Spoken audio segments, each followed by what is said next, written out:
The more you focus on the value of your product or service, the less important price becomes.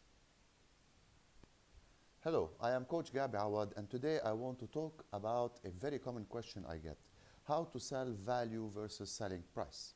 One of the great areas that I work on with my client is called value proposition, or the customer value offering. What it basically says is that customers buy from you because they anticipate a value that they would not have in the absence of your product or service. People don't buy product, they buy the results or the outcome of that product. Now, I taught all people the same thing: sell the value and the benefit of your product or service to your customer. Focus on explaining and expressing how it works for them, how they can win, how they can profit, how they can enjoy.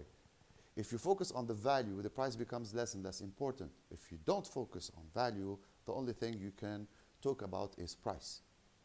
Know this: the value is the difference between the price you charge and the benefit the customer perceives he or she will get. If the customer perceives there will be a lot of benefit for the price they pay, then their perception of value is very high. You have to take control of that. Teach people how much they will benefit, how much your product or service will help them. All of the things your product or service can do to help them achieve their goals and solve their problems. The more you focus on these values, the less important price becomes. So here are some actionable items you need to do to ensure that you will get the sale. 1.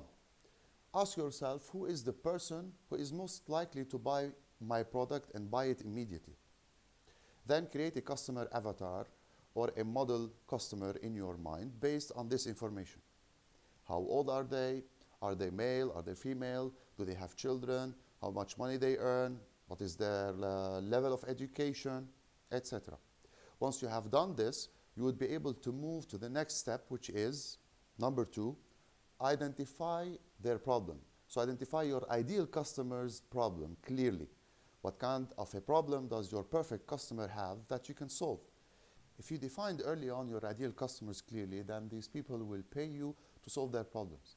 Sometimes the problems are obvious and clear, sometimes they are not so quite obvious or they are unclear.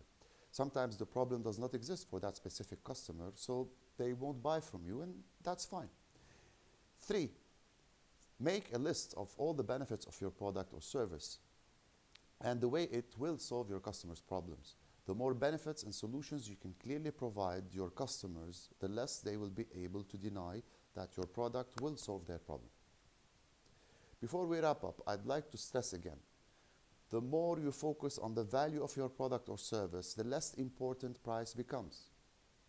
So these are my strategies for selling value versus selling price. If you haven't seen my other videos, just have a look. Now, I would love to hear from all of you. What other tips do you have on how to show value to your customers? If you enjoyed this video and felt it was valuable, please subscribe to my channel and share this video with your friends or anyone else who you might think they will benefit from this information.